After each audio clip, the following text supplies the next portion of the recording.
नरेंद्र मोदी पाकिस्तान की मदद करने क्यों नहीं जा रहे हैं? दोस्तों, जब एक रिपोर्टर ने पूछा एस जयशंकर जी से, भारत के फॉरेन मिनिस्टर समझ लीजिए, उनसे पूछा, तब उन्होंने ये कहा कि सबसे मूलभूत बात करनी सबसे पहले जरूरी है। कोई भी एक्शन, कोई भी बायलैटरल, कोई भी सहयोग हो, बातचीत हो, व्यापार हो, सहायता हो, यह तभी दी जा सकती है जब बेसिक नीड्स की पूर्ति हो। दो देशों के बीच, दो व्यक्तियों के बीच भी संबंध तभी मधुर हो सकते हैं जब बेसिक चीजें हों। अगर आप वायलेंस का साथ देंगे, टेररिज्म का साथ देंगे, तो हम आपके साथ कहां से आ सकते हैं? सीधा दो टुक जवाब दे दिया एस जयशंकर जी ने। लेकिन मोदी जी की फितरत तो फिर भी अलग है।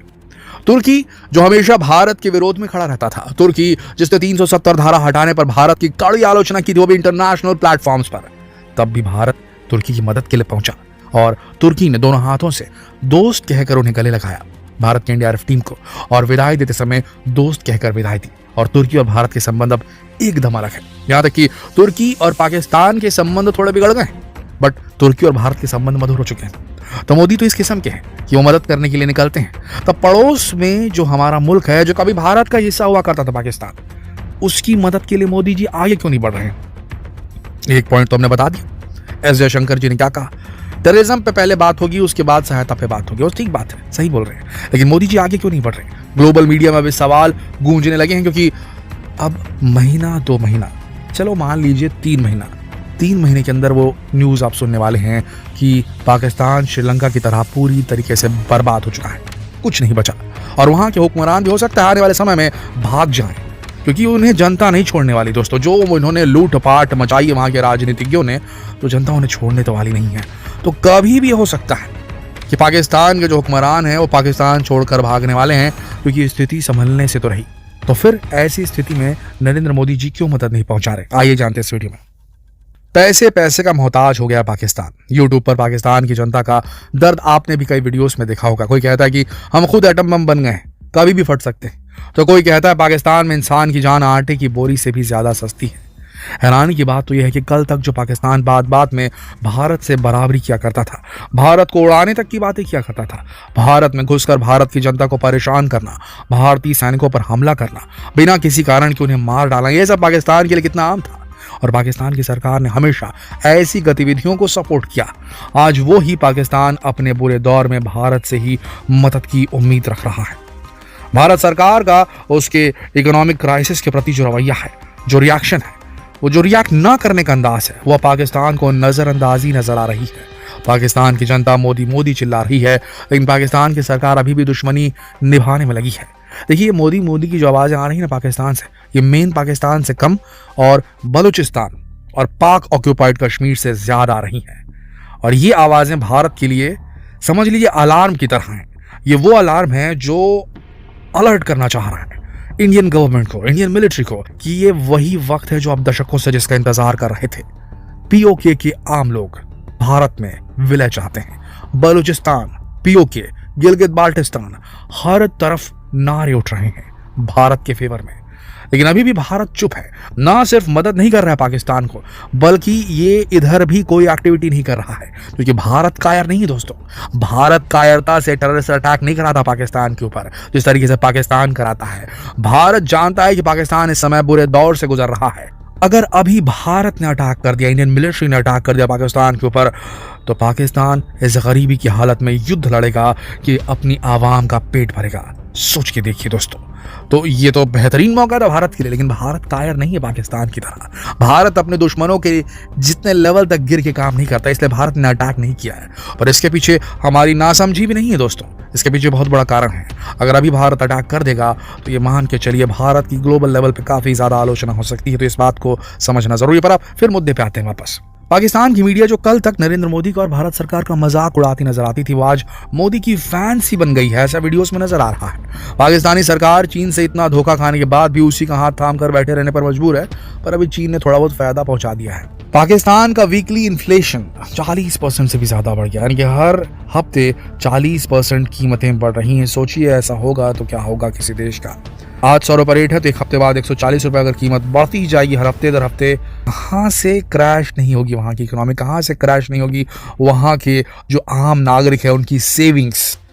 यहाँ ज़रूरी दवाइयों की कमी हो गई है, हॉस्पिटल में सर्जरी करने का सामान खत्म हो गया है, इंसुलिन, डिस्प्रिन, इंजेक्शन सबके लाले पड़ गए हैं और पाकिस्तान में लोगों की सैलरीज और पेंशन तक देनी बंद कर दी गई है कई जगह। ऐसे हालात है इस समय पाकिस्तान के, लेकिन कहीं से भी मदद मिलने के कोई आसार नजर नहीं आ रहे सिवाय चाइना के, जो मदद के नाम पर अपना उल्लू हमेशा सीधा करता रहता है और पाकिस्तान सब कुछ जानते हुए देखते हुए भी कुछ नहीं कर सकता। ईरान और उज्बेकिस्तान ने भी मदद का हाथ बढ़ाया है, लेकिन उससे पाकिस्तान के हालातों में कुछ खास सुधार नहीं आने वाला। इसी का फायदा चीन उठा रहा है। बीते दिनों चीन ने पाकिस्तानी सेना को ड्रोन्स और मिसाइल सप्लाई की जो टूटी फूटी और खराब निकली। एक ड्रोन टूटा हुआ निकला, एक के टर्बोचार्जर में दरार पड़ी हुई थी और मिसाइल्स टारगेट को भी लोकेट नहीं कर पा रही थी। फिर पाकिस्तान ने इन खराब हथियारों को वापस चीन भेजा रिपेयरिंग के लिए। अब पाकिस्तानी सेना ने ड्रोन्स खरीदने के लिए ऑस्ट्रिया से कांटेक्ट किया है, लेकिन क्या पाकिस्तान ड्रोन्स की कीमत चुका पाएगा? क्योंकि अब IMF भी, इंटरनेशनल मॉनेटरी फंड भी पाकिस्तान को लोन देने में ढीले पर ढीले किया जा रहा है। IMF के कहे अनुसार पाकिस्तान ने अपने देश में टैक्स और सब्सिडीज में ऐसे ऐसे बदलाव किए कि जनता रोने पर मजबूर हो गई है। बढ़ गया है हर चीज, वहां पर टैक्सेस बढ़ा दिए गए हैं, सब्सिडीज खत्म कर दी गई हैं और ये सब चीज IMF करवा रहा है। पहले आप ये करवाओ तब हम आपको लोन देंगे, नहीं तो आप पूरा पैसा डुबा दोगे। ऐसे में पाकिस्तान ने पैसे मांगने की सारी हदें पार कर दी हैं। अब पाकिस्तान यहूदियों तक से पैसे मांगने में नहीं हिचकिचा रहा। जिन यहूदियों के देश इजराइल को अभी तक एक देश के तौर पर स्वीकार नहीं करता है पाकिस्तान, सिर्फ इसलिए क्योंकि इजराइल यहूदी धर्म को मानता है और आज पाकिस्तान को गिरकर यहूदी फैमिली के सामने ही हाथ फैलाने पड़े। पाकिस्तान ने रॉथशाइल्ड कंपनी से कर्ज मांगा है। रॉथशाइल्ड दुनिया की सबसे बड़ी इंडिपेंडेंट फाइनेंशियल सर्विस देने वाली कंपनी है और अभी तक अपनी फाइनेंशियल सर्विस से 30 देशों को डिफॉल्टर होने से बचा चुकी है। रॉथशाइल्ड यहूदी है, सोचिए जरा। 200 साल से परिवार इस व्यापार में और अब इनकी 7वीं पीढ़ी इस व्यापार को संभाल रही है, रॉथशाइल्ड्स की। पाकिस्तान अब हर उस देश और धर्म के आगे हाथ फैलाने पर पहुंच रहा है जिनके बारे में कल तक वो नफरत फैला रहा था। ऐसे हालातों में यूट्यूब पर अनगिनत वीडियोस वायरल हो रही है जिनमें देखा जा सकता है कि कैसे पाकिस्तानी जनता मोदी को मांग रही है। एक वीडियो में ये तक कहा जा रहा है कि बस 8 साल के लिए हमें नरेंद्र मोदी मिल जाए तो हमारे मुल्क का उद्धार हो जाएगा। पाकिस्तान की ओछी हरकतों के बावजूद आज भी भारत के लोगों के सेंटिमेंट्स पाकिस्तान के लोगों से जुड़े हैं और इसलिए पूरे भारत में जाने कितने ही लोग ये सवाल उठा चुके हैं कि भारत क्यों मदद नहीं कर रहा पाकिस्तान की, क्यों मौन धारण किए हुए है। भारत की जनता का मानना है कि ऐसे में भारत को सब कुछ भुलाकर पाकिस्तान की हेल्प करनी चाहिए। लेकिन दोस्तों, बीते मंगलवार को एक्सटर्नल मिनिस्टर एस जयशंकर ने पाकिस्तान की मदद करने के आइडिया को डिसमिस कर दिया। यह वार्तालाप एनुअल एशिया इकोनॉमिक डायलॉग के दौरान हुआ जिसे पुणे में एक्सटर्नल अफेयर मिनिस्ट्री ने ऑर्गेनाइज किया था और एस जयशंकर ने बीते हफ्ते में कुछ न्यूज पोर्टल के साथ हुए इंटरव्यू में भी ये बता दिया कि भारत का अभी तक पाकिस्तान की मदद करने का कोई इरादा नहीं है। उन्होंने कहा कि बीते महीनों में भारत ने श्रीलंका की मदद भी की है, लेकिन उसके साथ भारत के संबंध अलग है। मगर नई दिल्ली और इस्लामाबाद को बस एक कड़ी जोड़ती है और वो है टेररिज्म। उन्होंने कहा कि अगर किसी देश की बेसिक इंडस्ट्री आतंकवाद है, उसी से उसको फंडिंग मिलती है, तो वो देश किसी मुश्किल हालात से बाहर आकर दोबारा समृद्ध कभी नहीं बन सकता। उन्होंने भारत के लोगों को ये भी ध्यान में रखने को कहा कि जैसे एक देश के लिए अपने इकोनॉमिक इश्यूज को फिक्स करना जरूरी है, बिल्कुल वैसे ही अपने पॉलिटिकल इश्यूज को भी फिक्स करना जरूरी है और अपने सोशल इश्यूज को भी फिक्स करना भी जरूरी है। उन्होंने पाकिस्तान का नाम नहीं लिया, लेकिन दोस्तों ये इशारा पाकिस्तान की तरफ ही था। पाकिस्तान के लिए उनका कहना था कि दूसरे देश तो बस ऑप्शंस और सपोर्ट सिस्टम ही प्रोवाइड कर सकते हैं। पाकिस्तान को अगर इस सिचुएशन से निकलना है तो उसे खुद ही टफ डिसीजंस लेने होंगे और अपने पॉलिटिकल सिस्टम को ठीक करना होगा। इस बात से आम भारतीय कितना इत्तेफाक रखता है बताइए। कितनों ही मदद दी गई पाकिस्तान को, वो चल नहीं पाया तो इसलिए नहीं चल पाया क्योंकि वहां पर पॉलिटिकल स्टेबिलिटी नहीं है। एक तो आर्मी वहां शासन करती है, आर्मी वहां का व्यापार संभालती है, ISI वहां पर हावी है। कोई प्रधानमंत्री बनता है तो उसको या तो मार दिया जाता है या उसे तख्ता पलट कर दिया जाता है।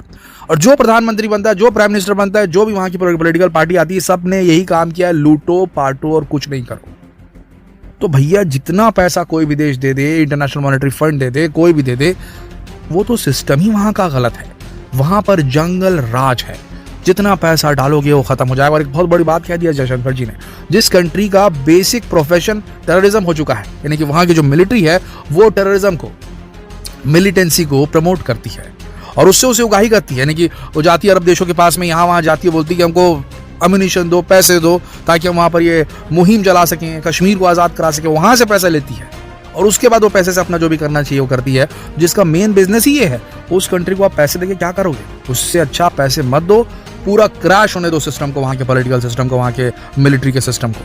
जब वो पूरी तरीके से क्रैश हो जाएगा, नया सिस्टम उभरेगा। अगर उसके अंदर कैपेबिलिटी मिली कि भैया हाँ वो अब सही तरीके से एक सही रास्ते में लेकर के जाएगा देश को, तभी वहां पर कुछ मदद पुश इन की जाएगी, इन्फ्यूज की जाएगी, और तभी वो देश बच पाएगा। जब तक ये जो अभी चल रहा है करंट सिस्टम, वहां पे पॉलिटिकल सिस्टम जो चल रहा है, जो करंट वहां का मिलिट्री सिस्टम चल रहा है, जहां गरीबी भुखमरी में ड्रोन खरीदे जा रहे हैं, वो नहीं ठीक होगा, तब तक पाकिस्तान की मदद नहीं हो सकती। तो अभी पाकिस्तान की मदद करना गलत है एक हिसाब से। मदद करेंगे फिर खड़ा हो जाएगा, फिर वही काम करेगा।